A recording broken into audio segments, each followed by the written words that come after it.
प्रभु होउछंती सत्य एकमात्र नाम होउछि सत्य।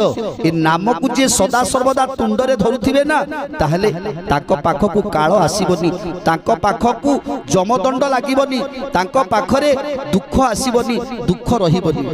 तेणु ए कली काल रे नाम होउछि सार, सेई नाम ही साक्षात ईश्वर। जेमिति ए कली जुग रे सरल आ सहज मार्ग होउछि श्रवण। जदि आमे नाम को भजन करूछंती, नाम को श्रवण करूछंती, ताहले आमे प्रभुंकर निश्चय निकटवर्ती हेई पारिबा। कृष्णर नाम जे गुणंती अथवा श्रवण करंती,